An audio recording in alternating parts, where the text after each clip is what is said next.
All right, y'all, so here we go again. We're back in the kitchen. We're gonna be making a super quick and easy low-carb dinner. This is probably by far the quickest and easiest recipe I've done so far. This is great for, you know, busy moms if you have a weeknight dinner that you want to make and get done, but also have it low-carb and delicious. This one's for you. So I do have the original brats as well as the cheddar brats. Again, this is going to be a low carb dinner, and as you can see on both packs, we are looking at very, very low carbs. So let's get into it.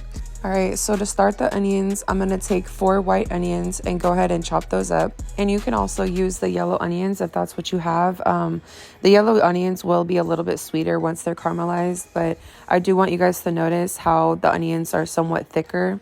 All right, so now I'm gonna set my pan to a medium heat and throw in some butter, and we're gonna just let that melt down real quick. And while our butter is melting, we're gonna go ahead and get the big pan and turn that up to a medium to high heat to start getting our brats ready to cook. All right, so now that our butter is fully melted, I'm gonna go ahead and add my onions back into the pan, and we're gonna start getting those cooking. Once you have your onions in the pan, go ahead and add a little bit of salt to them to help sweat it down. All right, so now that our pan is nice and hot, we're ready to start adding our brats. And again, this is a very quick and easy dinner, so I'm going to go ahead and just add all the brats into that one pan. And I'm going to just go ahead and arrange them so they all can fit in there nicely. And I know I usually will tell you guys, you know, we don't want to overcrowd the pan because you run the risk of steaming the meat instead of browning it. But for this recipe, again, we're just going to try to get this done quick and easy. And that's the whole goal of this recipe, guys. I'm going to add just a little bit of butter to this. It's not really necessary, but if you feel like it, go ahead and do that as well. All right, so our onions are looking great. They're sweating down beautifully. And then we're getting some color on the brats here in a second. We'll go ahead and flip them over.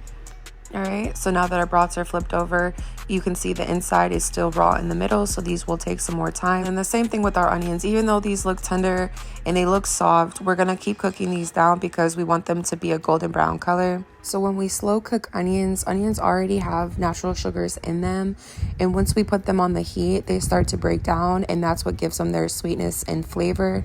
So we don't need to add any sugar to those onions or anything like that. And in the meantime, we're just going to let those onions keep on going. I think this is really kind of what makes the dish great in itself because it just tastes amazing. In the meantime, we need to just keep these brats going because we want to make sure they're fully cooked throughout the center. And if you need to, you can always cut the heat down and cover these as well. All right, so now our brats are fully cooked and our onions are done as well. So now it's time to start plating it up. I like to eat mine just like this, plain and dry with the onions. If you're needing a good bread substitute, I would highly recommend the Hero brand. That's personally my favorite on the market, but I hope you guys enjoyed this video. Don't forget to like, comment, subscribe, and I'll see y'all later.